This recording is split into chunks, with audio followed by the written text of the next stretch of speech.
കടന്നു വരാൻ വേണ്ടി പരിശുദ്ധ അമ്മയുടെ കരങ്ങൾ ഗ്രഹിച്ചുകൊണ്ട് ഈശോയുടെ നാമത്തിൽ പ്രാർത്ഥിക്കുന്നു. എൻ്റെ പ്രിയപ്പെട്ടവരെ, അതിമനോഹരമായൊരു ആധ്യാത്മിക കാഴ്ചയാണ് നിങ്ങൾ കണ്ടുകൊണ്ടിരിക്കുന്നത് ഈ റാലിയിലൂടെ. എവിടെയെല്ലാം ഉള്ള മനുഷ്യരാണെന്നറിയാമോ? കേരളം മുഴുവൻ ഇപ്പോൾ ഇന്ന് ആലപ്പുഴയുണ്ട്.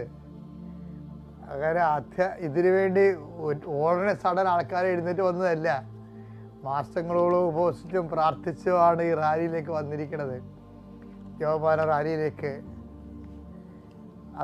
അതുകൊണ്ട് തന്നെ ഈ പ്രാർത്ഥന ലോകത്തിന് വല്ലാത്ത ഒരു പുതിയ സമാധാനത്തിൻ്റെ കാറ്റ് വീശുമെന്നുള്ള വലിയ പ്രതീക്ഷയാണ് നമുക്കുള്ളത്. ജോലിയില്ലാതെ വിഷമിക്കുന്ന കുറേ മനുഷ്യരുണ്ട്. എന്ത് ജോലി ചെയ്യുമെന്നറിയാൻ പറയാതെ പമ്മി നിൽക്കുന്നവരുണ്ട്. വിദ്യാർത്ഥികൾക്ക് ആശങ്കയാണ്. വിദേശത്ത് പോയാലേ രക്ഷപ്പെടത്തുള്ളൂ, നാട്ടിൽ നിന്ന് ജോലി കിട്ടത്തില്ലേ, ഒരു കൺഫ്യൂഷനാണ്.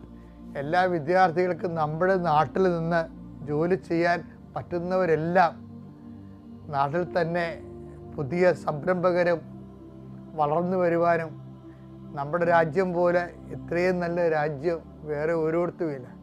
ഇത്രയും വലിയ ജനതകൾ തന്നെ എന്തോ ഒരു പർച്ചേസിങ് കപ്പാസിറ്റിയാണ് നമുക്കുള്ളത്.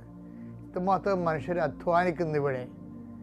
അതുകൊണ്ട് തന്നെ നമ്മുടെ മണ്ണിൽ പേരുറച്ച് നിന്നുകൊണ്ട് ഒരു ജീവിതം കരുപ്പിടിപ്പിക്കാൻ ആവശ്യമായ കൃപ പരിശുദ്ധ അമ്മയോട് ഞങ്ങൾ നിങ്ങൾക്ക് വേണ്ടി പ്രാർത്ഥിക്കുകയാണ്. തൊഴിൽ രഹിതരെ തൊഴിലിന് വേണ്ടിയും, അതുപോലെ എന്ത് പഠിക്കണം എവിടെ പഠിക്കണം കൺഫ്യൂഷൻ ഉള്ളവർക്കെല്ലാം വ്യക്തത കിട്ടുന്നതിന് വേണ്ടി പ്രാർത്ഥിക്കുന്നു. എടുത്തുപോയ തീരുമാനങ്ങളിൽ അകപ്പെട്ടിരിക്കുന്നവരും അതിൻ്റെ പേരിൽ ഭവിഷ്യത്ത് അനുഭവിക്കുന്നവരും വിടുതലിന് വേണ്ടി പ്രാർത്ഥിക്കും. അവരിന്ന് സത്യത്തിൽ തുറമുഖത്തിൽ എത്തിച്ചേരുവാനും സമാധാനം പ്രാപിക്കാനും അവരുടെ ജീവിതത്തിന് വ്യക്തമായും കൃത്യമായ ദിശാബോധം ലഭിക്കുന്നതിന് വേണ്ടി പ്രാർത്ഥിക്കാം.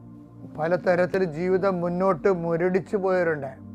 ജീവിത പങ്കാളിയെ കണ്ടെത്താൻ കഴിയാതെ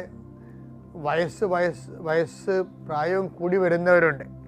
അതിൻ്റെ ആശങ്ക അനുഭവിക്കുന്നവരുണ്ട്. ഇതിനെല്ലാം ഇടയാക്കുന്നൊരു സാമൂഹ്യ പ്രതിസന്ധി ഈ രാജ്യത്ത്, ഈ സംസ്ഥാനത്ത് ഇപ്പം നിലവിലുണ്ട്. അതിനെല്ലാം അതിജീവിക്കുന്നതിന് വേണ്ടി പുതിയ ഒരു കൃപ മനുഷ്യർക്ക് ലഭിക്കുന്നതിന് വേണ്ടി അങ്ങനെയുള്ള എല്ലാവരെയും സമർപ്പിച്ചുകൊണ്ട് അവരുടെ ജീവിതത്തിന് വ്യക്തമായ, അവരുടെ ജീവിതം കരുപ്പിടിപ്പിക്കുന്ന അനുകൂലമായ സാഹചര്യം ലഭിക്കുന്നതിന് വേണ്ടി റാലിയോട് ചേർന്നുകൊണ്ട് പ്രാർത്ഥിക്കുന്നു. മറ്റേത് കാലഘട്ടത്തേക്കാൾ മതപരമായ കാലുഷ്യങ്ങൾ വർദ്ധിക്കുകയും